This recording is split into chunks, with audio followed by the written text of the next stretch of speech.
Hello there, and welcome to the episode number 15 of Dev Conversations by SwiftToolkit.dev, where I host developers that contribute to the Swift tooling and server ecosystem. Today, our guest is Pierluigi Cifani. He's been doing iOS for more than a decade, and in his company, they've adopted Swift on Android, a topic he gave a talk in the latest NSSpain, and this is the main topic we'll discuss here, something new that we never touched. Hey Pierluigi, how's it going? All good. Hi. Thanks for having me. As I do with every guest, tell me a little bit about yourself, your first steps into programming, and how you got where you are today. Well, I started programming in college. I started doing I started doing Pascal because that's what they taught back then. Then some Java and then some C.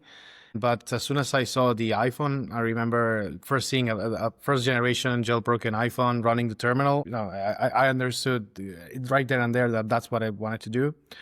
And as soon as I had a chance in the work in the company I was working for at the time, which I was doing C and C++, to jump wagons and do iOS, I started doing that. I remember having headaches trying to understand how UITableView worked under the hood and how to write one. I have loved doing that ever since. Back in Objective-C, you had to manage threads with pthreads. Then came on Objective-C. Grand Central Dispatch was already a huge improvement. And yeah, I've been writing iOS ever since 2013, I think. And on this last year, I've been basically experimenting with Swift on Android. And that's what I talked in Logroño in NSSpain this year. Right. We'll leave a link to that talk because it can be a good introduction for this episode or for people who want to hear more about it.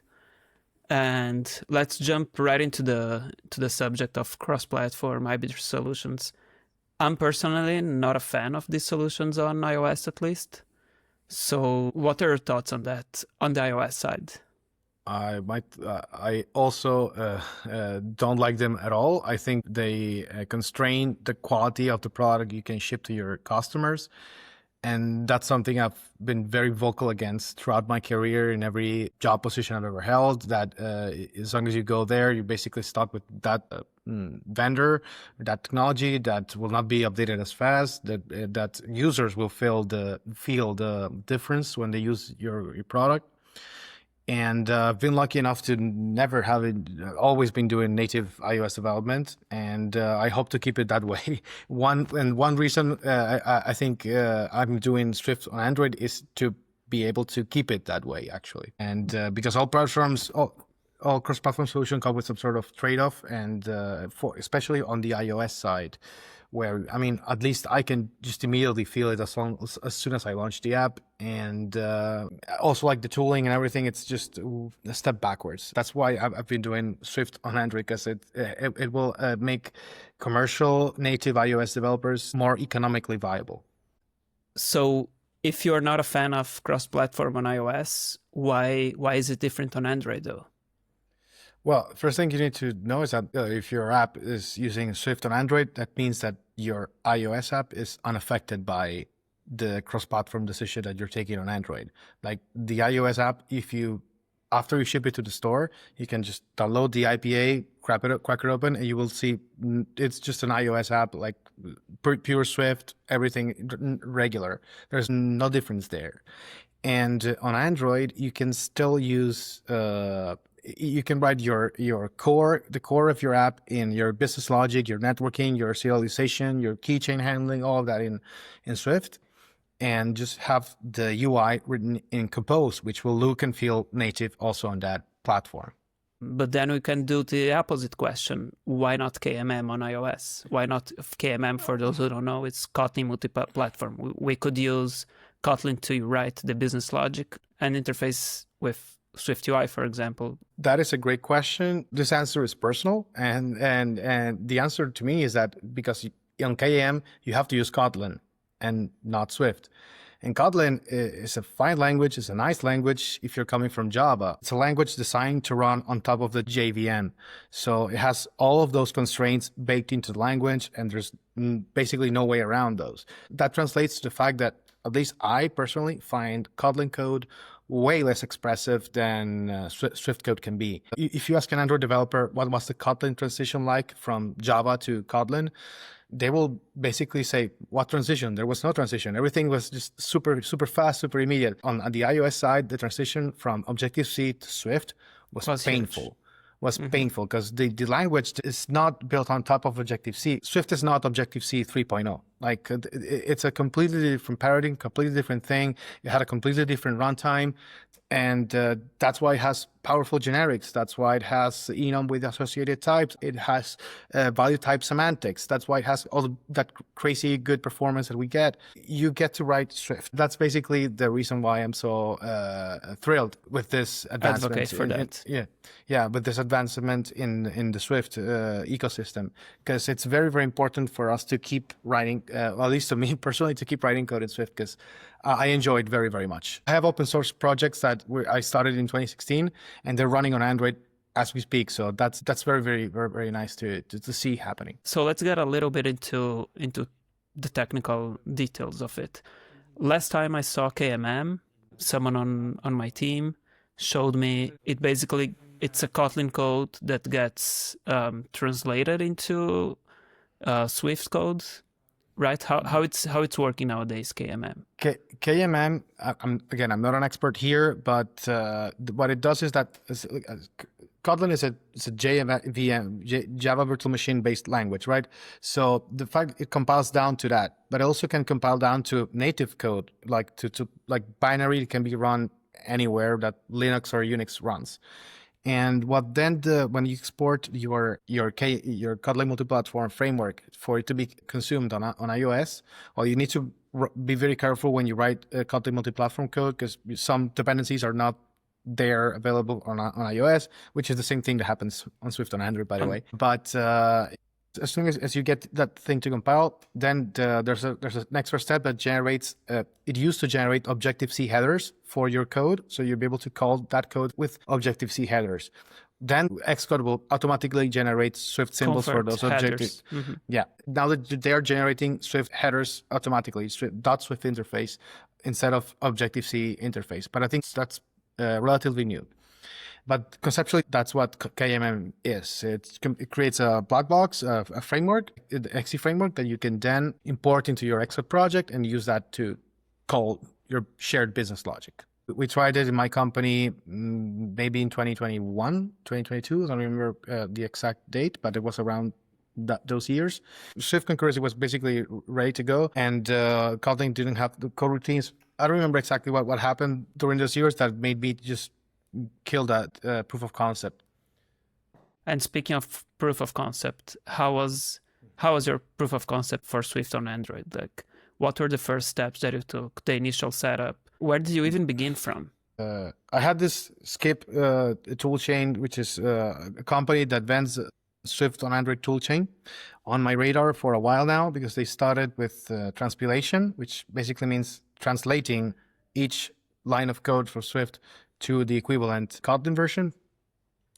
But it felt too complicated or too brittle, because since you had to translate your Swift into Kotlin, you couldn't use generics, you couldn't use enums, you couldn't use protocols with constraints, with associated types. So you had a bunch of constraints that were just not feasible for us to use on our code base, which use plenty of that. So as soon as they developed a new version that enabled you to use, I would say, regular Swift and to compile that into machine code for Android, I started digging into that and started porting the open source Swift packages that power all of our clients' apps. The process was slow, because at first you just run the tests on the emulator. If they pass, you kind of hope for the best. After the two open source projects that power all of our iOS apps were compiling and running on Android, we started taking a look into one of our clients' apps, and one of them was, again, heavily modularized. So we were able to just pinpoint to the piece by piece core package of it. And we started with, the simplest one. And once that was done and it was compiling and the tests were passing on Android, we couldn't wait to try it out. So the first proof of concept was for Naturitas, which is an e-commerce application, and that we managed both the iOS and the Android code base. And the proof of concept was very, very simple. The app has some sort of, we call it the home screen, which has some sort of banners with the products on sale or recommended products, a list of categories. Like it's basically feed, what you expect. some sort of yeah, feed. correct. Yeah, what you expect to see when you launch an e-commerce app. Okay, and but all of those elements are referenced using a deep link. Marketing people use a URL like https naturitas.es/something as the deep link, a web deep link, that which we then convert into a native enum with associated type into like you have to go to this screen or that screen. Mm-hmm. So we had two implementations of that, one in Kotlin for Android and one in Swift for iOS. And that has historically been very, very challenging to keep up to date and keep working as Both in expected on sync. both platforms. Yeah, correct. Because maybe once they make a change, we change on the iOS code base, but the Android guy is on vacation, or maybe I was in paternity leave and the Android person changes. So it was a challenge to keep that simple business logic in sync. It's more complicated than it seems, because sometimes for some URLs, you have to call an endpoint to figure out where to go. It's not URL comes in, deep link comes out, but URL comes in and async URL comes out. So because we have to resolve the deep link at runtime using a network request.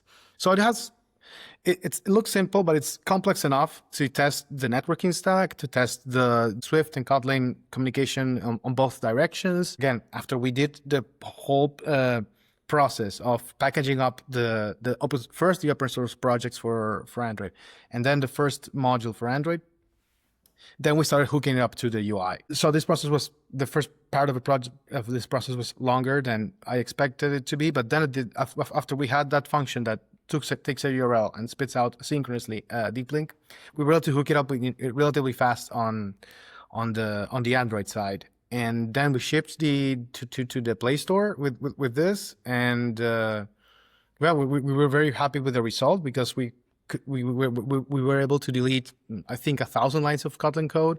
That means it's 1,000 lines of code for a small company like ours to maintain, which is it has benefits on the long run. And we've been iterating ever since. So we've been rewriting all the authentication layer. We're writing all the store preference layer, which customizes the behavior of the app depending on what country you're in. And it's that's the process that's still ongoing, release by release. Every couple of weeks we ship a version, and with that version substitutes one system for the other. This has been our process basically so far. Step by step, I see. But where do you get the toolchain from? How do you even compile a framework whose platform is Android? Yeah, the Android has been unofficially kind of supported on Swift for a while. If on package with Swift, you can add like Android constraints, and on Swift code you can put pound if OS Android. So that has been there for a while now. But Skip, which is again a company that's in America, they built a toolchain that takes the Swift SDK of the open source Swift SDK, the open source Swift Foundation, and it packages it up in a command line tool that you can use to compile and export Swift packages and modules for Android. And that's what I've been using. And that all my experience using Swift on Android has been basically powered by Skip. And which is, again, they have a great website, a great community around it. And it's a very, very good product. We'll leave docs also. I assume they have some getting started or some documentation on it. Correct. And the advantages, you get everything that you have in Swift. What are the limitations? For example, can you use concurrency? Can you use @observable? Can you use generics? Everything. If you're writing a Swift code in a Swift file and without any imports, everything you can write there, it can be compiled down to Android. What does that mean? You get concurrency, you get generics, you get associated types, you get enums with associated types, you get protocols with generic constraints. You get pretty much everything. Everything in the standard library, in the standard Everything library. in the standard library, correct. But Everything that in the standard doesn't include the URL session, for example. Now, you could also import Foundation, and that will import the open source version of Foundation.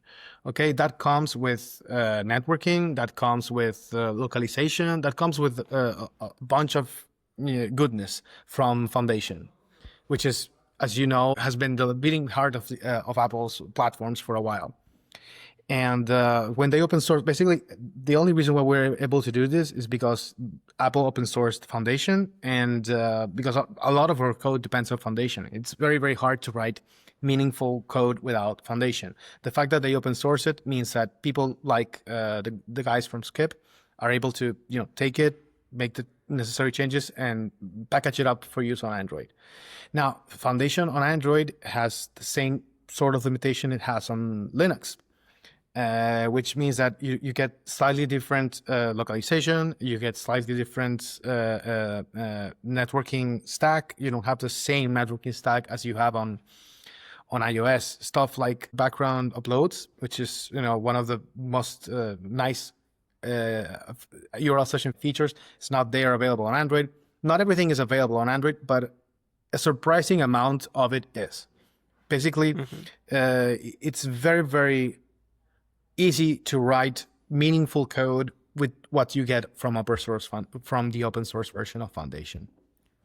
And can you write, for example, a view model with observable macros? And how do you even access that from the Android side?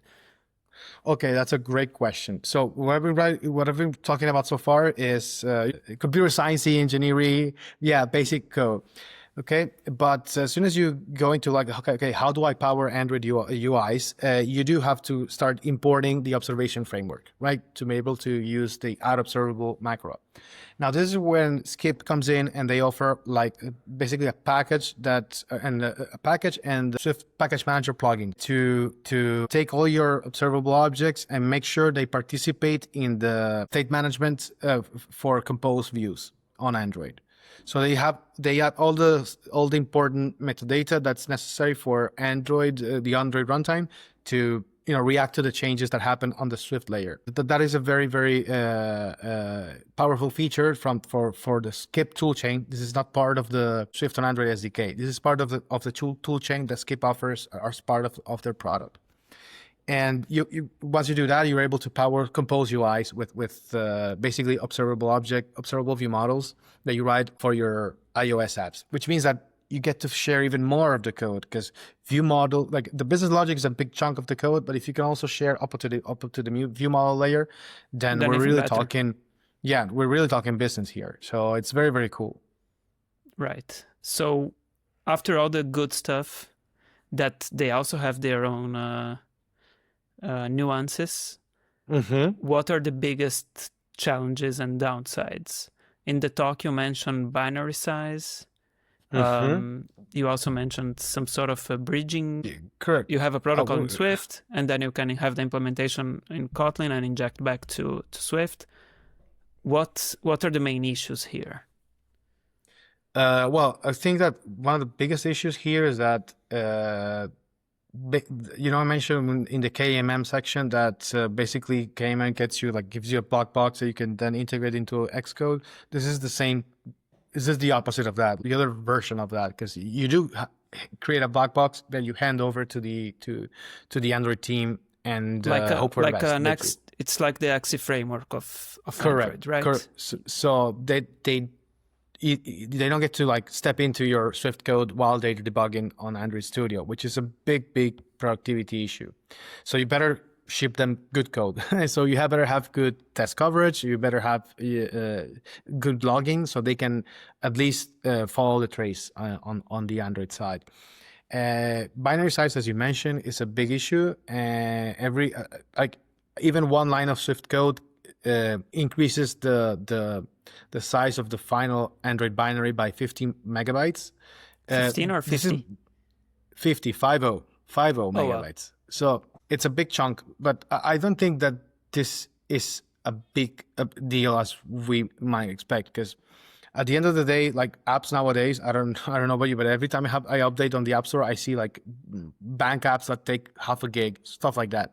So it is an issue that I hope it's addressed, but it will take some time. If you remember, like back in when Swift launched, even the same thing happened. That even if you add one line of Swift, you added like 15 megabytes for each single app that you download. And that was eventually fixed when Swift was ABI stable and was shipped with the OS. So hopefully something like that can happen in the future if Google and Apple play ball. And but even that, I think that there are some things that because the main issue that with the binary size comes from internationalization, because Swift right now currently bundles its own internationalization stack instead of plugging into the host environment internationalization. Mm-hmm. So that can also be addressed by the two sides, basically, from the Apple and Google side and the community, basically taking care of it and doing the plumbing to the OS. So, but again, this is an issue, but I don't think it's a big deal or a deal breaker, especially nowadays that everybody has 256 gigabytes phones. It's not that big of a deal as it looks. One of the bigger issues that there are is that you have the minimum API version that you have to bump on the Android side to get Swift on Android running. It's 24, if I'm not mistaken, which made we had to bump it from, I think, 18 to 24, which this is what the only weird look we got from our clients when we told them about this, because it did raise more eyebrows than the 50 meg thing. Especially on Android, which correct, because Android slower adoption. Especially Android, which is a very, very different environment than what we're used to on iOS. Very, very different environments. Again, and about the platform specialization with protocols, I wouldn't count it as a downside, but rather as the superpower that you can have this share the business logic, have the actual implementation differ on each platform. So you could have some sort of imagine you wrap StoreKit in a protocol, then you implement it with StoreKit on iOS and with the Android APIs on Android. That will allow you to have the same consistent user experience on both platforms, and while retaining the same writing platform level code. We have done this successfully, not with StoreKit, but with Core Bluetooth, which we have an app that talks with Bluetooth to a peripheral, and we wrapped Core Bluetooth behind a protocol, and we basically write. That's the only part of the app that we have to write twice, one for Kotlin and one for Swift. Mm-hmm. What about code completion from the Kotlin side? You get code completion because you're basically, well, hold on. You get code completion to the extent that Android Studio gives you code completion, which is coming from Xcode. It works quite differently. Mm-hmm. And you don't get stuff like tokenized inputs on function, which drives me crazy, honestly. But you don't get that in any Kotlin code, right? From the Android Studio side, you will see an AAR, which is again the equivalent of an XE framework for the Java world, and that works as it does for any other closed source AAR that you import using Maven or Gradle or all of that. Yeah, and another downside that I forgot to mention earlier is that even though you can use the whole richness of Swift to write your code, that doesn't mean that Kotlin can access all of it. What do I mean by that? Stuff like, for example, a class that has an async initializer. That does not exist in Kotlin. Okay, so even if you can keep your initializer, but you have to instruct skip the toolchain to not generate Kotlin bindings for that method, and then you have to create a secondary method that can be translated into for it to be accessed to Kotlin. So if you have an API that's very generic based, that relies heavily on generics or message packs or something fancy like that, it cannot be expressed in Kotlin. So what you have to do is actually wrap it and call that generic API for the Android code base. So the Android code base will get the same runtime performance, but it will get a slightly different API. Again, not a big deal. Not great, not terrible. All right, so we spoke about the pros and cons, and every developer should pick their technologies based on what's more painful for them and what's more valuable for them. And to wrap up, what are the things that excite you the most for the future of Swift in general and Swift on Android more specifically? Well, I think what excites me the most is seeing it all come together and seeing finally, again, the feeling you get when you have like years old Swift code that you wrote running on Android basically unchanged is a very, very nice feeling. What I would expect for the community going forward is, better integration with the tooling that Android developers have to use day to day. Better integration that means don't having to rely on like a black box that you have to ship from your Mac to so they can use on Android Studio. Ideally, some sort of integration with Android Studio or maybe even Visual Code. The platform. Yeah, correct. So you can debug Swift code. I would love to see some native first-party support for this from IntelliJ or from Google. That would be very, very, very good.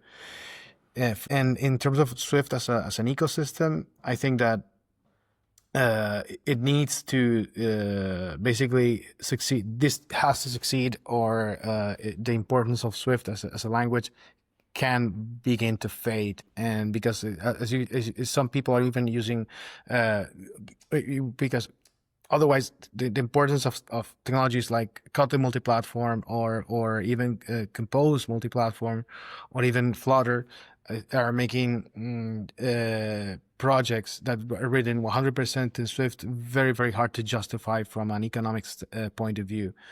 So, I talked this with many people in NSSpain. I mean, if you're lucky enough that your company can survive without its Android users, good. But if your company needs Android users to be able to be economically viable, then some sort of multi-platform technology will be forced upon you because, people try to save costs. And that's one way people think that it will be able to save costs, even though on the long run, it may be, a lot more expensive. So I think that we have to succeed on this, and I hope that more and more people try this out and see how easy, not easy, but as easy it is to get your first few lines of code working on Android, and then more and more to the point that you can deliver features written entirely in Swift and just a little bit of Compose to do the views on the Android side. All right. I agree. I hope that this effort continues and reaches even more users and developers and doesn't fade away. We're going to end up here. For if people want to find you, I'm going to post links to your socials, to your talk. But if people want to find you online... Yeah, I'm more or less available on Twitter and on GitHub. I think the handle is the same, Pierluigi Cifani. Well, yeah, we will drop a link to it. We'll leave links. All right. So thanks a lot for joining today. Thanks for your insights, and we'll be in touch. See you next time. Bye. Bye-bye.